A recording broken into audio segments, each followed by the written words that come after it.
Coucou les filles, bienvenue dans ce deuxième épisode du 3615 My Life. Donc ce sont des épisodes qui j'espère vont vous intéresser tout l'été. Épisodes durant lesquels je vais répondre à toutes les questions que vous m'avez posées ou que vous me posez. En fait, tant qu'on n'est pas arrivé à la dernière vidéo, vous avez encore le temps donc de me poser vos questions, je le redis, soit par mail. Je mets une adresse mail en dessous, soit sur Instagram. Je mets le lien de mon compte Instagram en dessous aussi.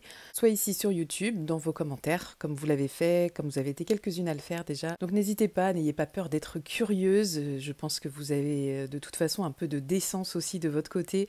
Certaines questions m'ont amusé. Je pense que les réponses seront attendues aussi à ces questions. Alors je le précise, je suis chez mes parents. Je suis dans la chambre qui m'est réservée chez mes parents. Alors c'est ma chambre quand je viens, mais c'est pas ma chambre d'enfance parce que c'est pas dans cette maison que j'ai grandi.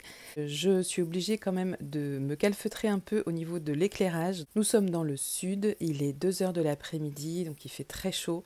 Mais j'avais envie de prendre de l'avance dans ce petit format. Donc les vidéos, je vais essayer d'en tourner plusieurs ici pour justement tenir cet engagement de vous les sortir tous les mercredis. Je suis obligée de tenir mon micro comme ça parce que en fait, j'avais évidemment prévu de tourner des vidéos en avance chez mes parents.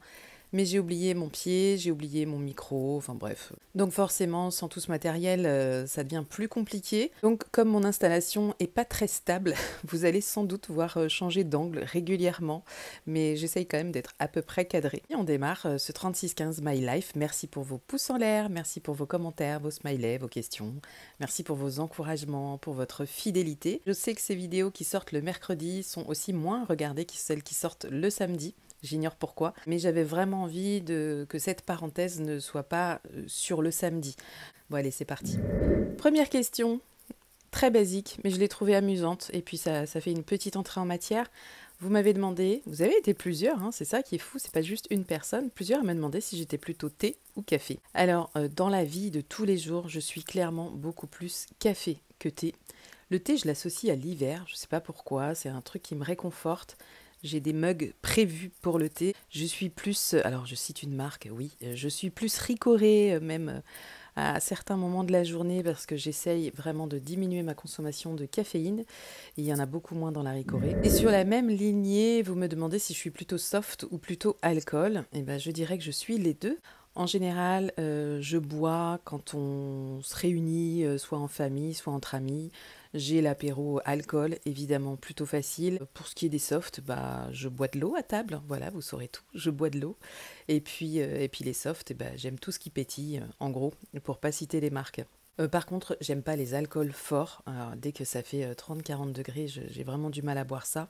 Vraiment juste des fois pour goûter des petites spécialités, des trucs faits maison. Alors, petite exception quand même sur le Cointreau que fait Annick. J'en profite pour te faire un petit coucou Annick si toutefois tu passes par là.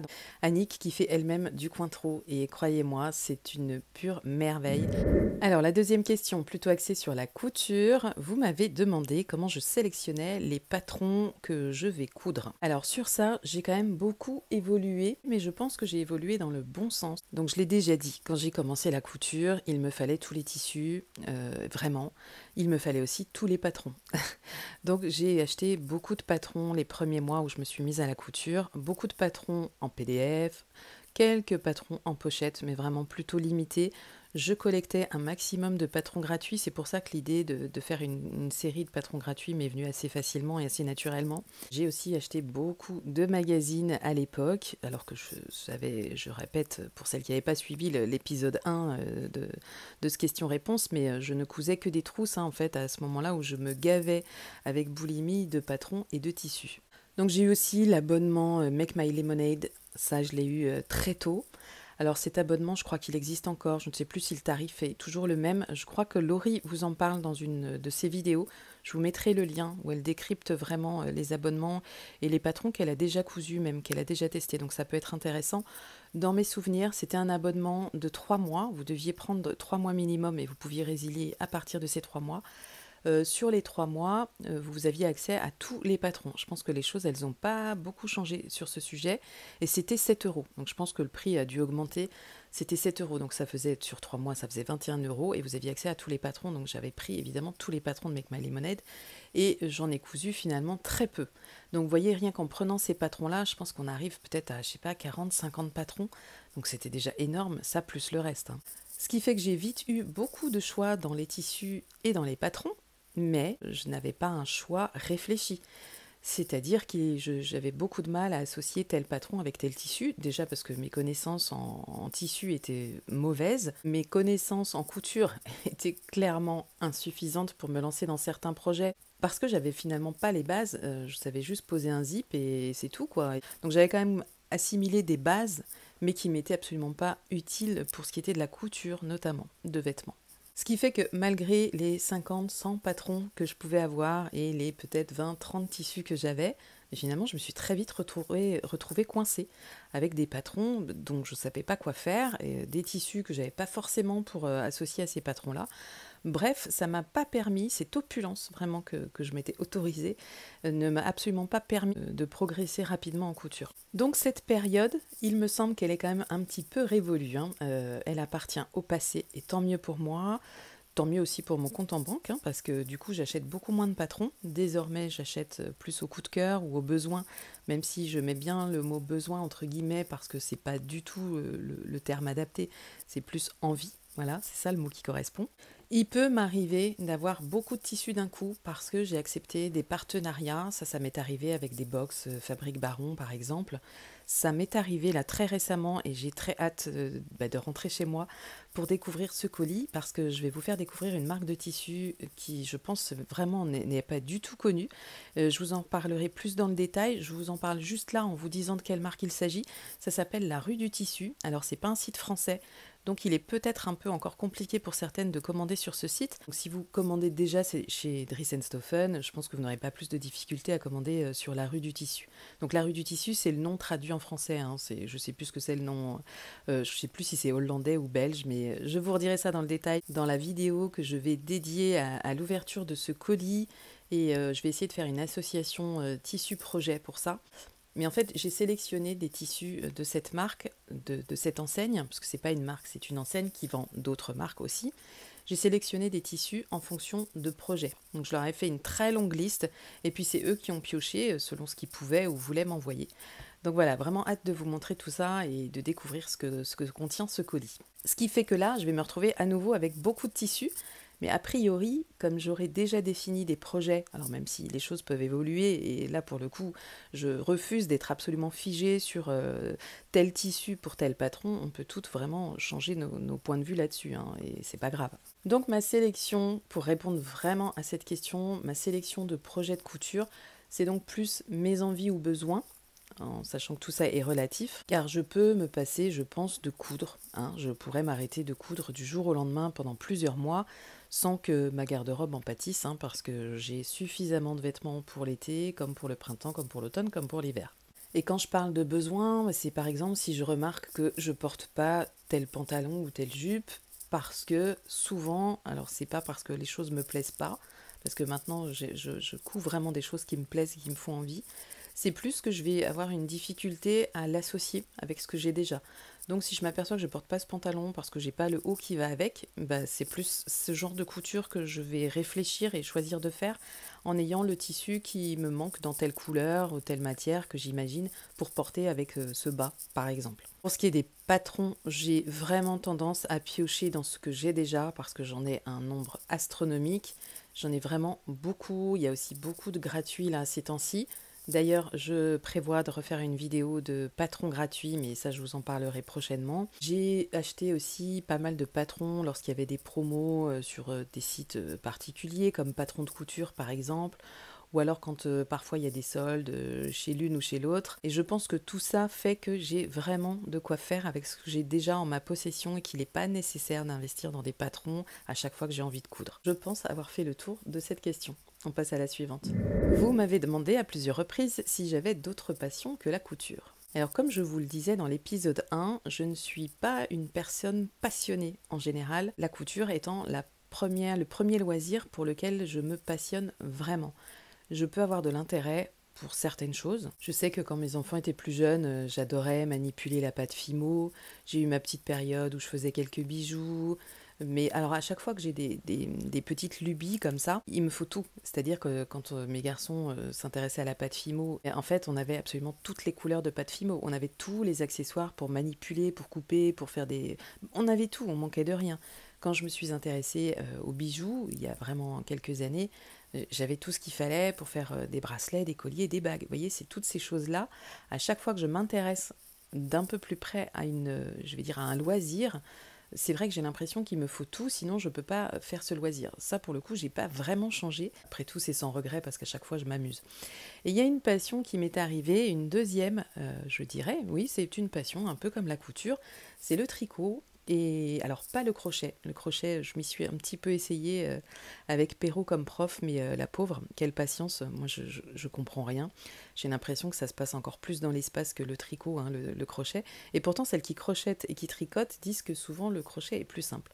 Alors moi ça me parle pas du tout le crochet. En revanche, le tricot, ça m'intéresse tout de suite, notamment avec les aiguilles circulaires. J'ai redécouvert le tricot parce que j'avais appris il y a 35 ans avec des aiguilles droites, avec des grands-mères. À l'époque, j'étais encore à l'école et je me souviens que j'avais voulu aller dans une association avec des mamies et j'avais fait quelques séances le mercredi après-midi et je tricotais avec elles. Alors à l'époque, je devais tricoter des écharpes sans doute affreuses, mais en fait, j'ai pas perdu le geste et ça, c'était fou parce que quand je m'y suis remise, je me suis aperçue que je m'amusais. Comme je l'ai déjà dit aussi dans certaines vidéos, ce qui m'amuse finalement le plus dans le tricot, c'est bizarrement, contrairement à la couture, c'est quand c'est un petit peu plus compliqué, parce que j'ai tendance quand même à m'ennuyer assez vite. Si je dois faire du jersey par exemple en tricot, ça m'ennuie assez vite, donc je suis plus intéressée par de la dentelle, par des choses comme ça. Et cette petite passion naissante, en tout cas assez récente pour le tricot, je la dois clairement à Laurie. Donc Laurie avec qui j'ai eu la chance vraiment de passer beaucoup de temps l'année dernière et cette année. Et on a passé du temps à parler, parler couture, parler tricot. Laurie est très patiente avec moi, elle m'a montré beaucoup de choses, elle m'a appris beaucoup de choses. Elle reste d'ailleurs toujours aussi patiente avec moi. Je lui demande régulièrement des conseils. Donc voilà, c'est une belle rencontre qui s'associe aussi à la découverte d'une belle passion. Je pense que le tricot va rester. Ça fait quelques temps que j'y ai pas retouché là, à mes aiguilles parce que j'ai été déçue d'un projet, pourtant que j'ai pris vraiment plaisir à tricoter, parce que j'ai tricoté du coton pour la première fois, et c'était vraiment un régal. Je crois que j'en avais parlé dans une vidéo bilan, mais le problème c'est que c'était beaucoup trop grand. Alors je l'ai pas terminé mon pull, mais c'était vraiment beaucoup trop grand. Je tricote assez lâche, et le coton a vraiment tendance à se détendre. Donc maintenant je le sais, si j'entreprends un projet en fil de coton, eh ben, il faut que je tricote vraiment, je pense, une voire deux tailles en dessous pour être sûr que le projet me soit saillant en fait. Évidemment, pour le tricot, même chose que pour la couture, il me fallait toutes les laines, il me fallait tous les patrons. Alors j'ai acheté aussi pas mal de magazines, mais sans me rendre compte que les choses finalement n'étaient pas faites pour moi. Et puis alors le problème, c'est encore pire avec la laine, hein, avec les fils, c'est que si vous n'avez pas le bon fil pour le bon projet, c'est quand même compliqué, surtout quand vous débutez. Alors c'est en ça que je peux demander des conseils aussi à Laurie, c'est si par exemple j'hésite sur telle équivalence de fil, elle va me dire fais plutôt ça, ou alors oui mais tricote-le dans telle aiguille. Donc j'espère que vous avez une Laurie dans votre entourage si vous débutez en tricot, parce que c'est vraiment précieux. Et puis autre passion qui m'est venue en même temps que la couture, mais clairement c'est ma passion pour YouTube. Alors j'aurai l'occasion d'y revenir parce que j'ai eu d'autres questions sur YouTube, donc je développerai je pense un peu plus le côté YouTube, et je ne sais pas comment l'expliquer parce que c'est vraiment du boulot YouTube. En fait quand on fait des vidéos ça demande vraiment des heures. Moi j'écris mes vidéos, alors la trame hein, bien sûr vous me voyez là je ne suis pas en train de lire, mais le fait de l'avoir écrite avant, d'avoir écrit les grandes lignes et les points que je voulais surtout pas oublier de développer avec vous, ça m'est beaucoup plus facile d'échanger comme ça avec vous là, de prendre cette place là, d'être assise avec mon micro et de me filmer. Donc ça c'est un vrai plaisir, j'adore faire les montages aussi. Alors c'est pas ce qui me passionne le plus, mais ça devient de plus en plus facile à faire, donc je m'éclate avec ça aussi. Et puis j'adore l'échange que ça permet ensuite au niveau des retours que vous me faites, des commentaires, savoir qu'on est attendu, voilà, c'est quelque chose qui est quand même assez gratifiant. Donc YouTube, j'y reviendrai un peu plus tard, je pense, dans un autre épisode de ce 3615 My Life. Et du coup, on peut passer à la question suivante. Et la question suivante, ce sera la dernière que je vais traiter ici. Vous m'avez demandé ce que je détestais en couture. Là aussi, vous êtes plusieurs à me l'avoir demandé. Alors, ce que je déteste en couture, c'est quand même une question pour laquelle j'ai dû me poser et réfléchir, parce que spontanément, il n'y avait pas vraiment de choses qui me venaient à l'esprit. Et puis, quand on se prend au jeu de la question du « j'aime pas », en fait, c'était plutôt ça, c'est « j'aime pas ». Alors, le « j'aime pas » ne veut pas dire « je ne fais pas hein, », mais en tout cas, j'aime pas.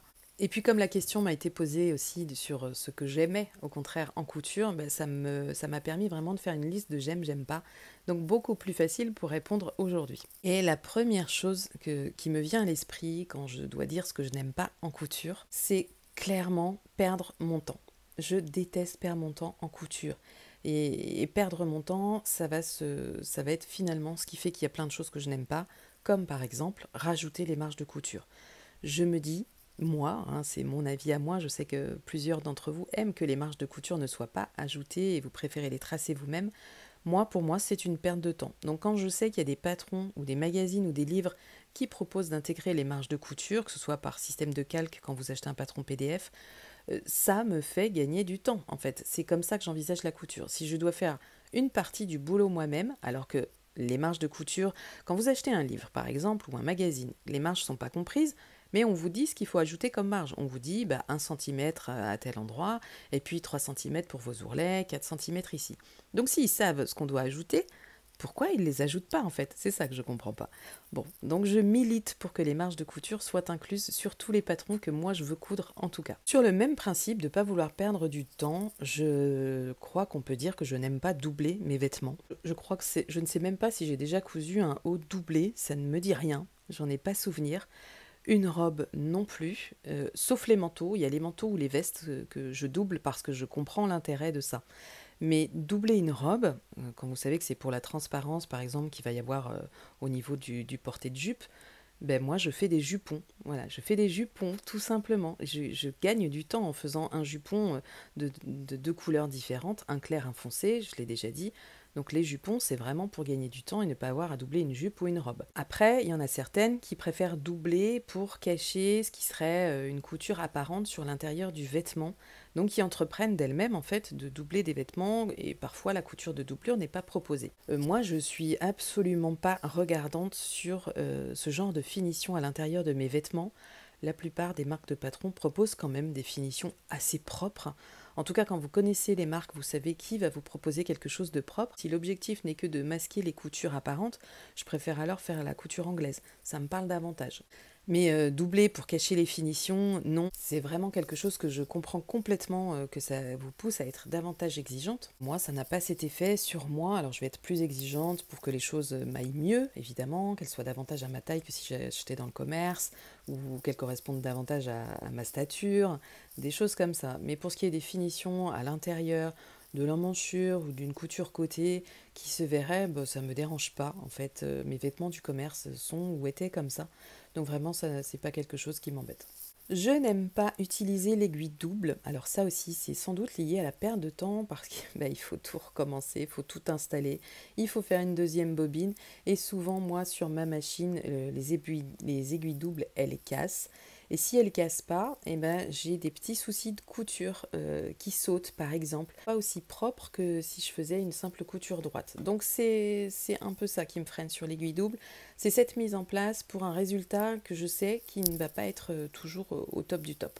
Je n'aime pas les ourlets mouchoirs. Je pense que là, on est un peu aussi dans la perte de temps. Si je dois faire un ourlet très très fin, je vais préférer un rouleauté ou alors je vais de moi-même rajouter davantage de tissu. Si par exemple c'est un bas de manche, davantage de tissu pour faire un ourlet classique.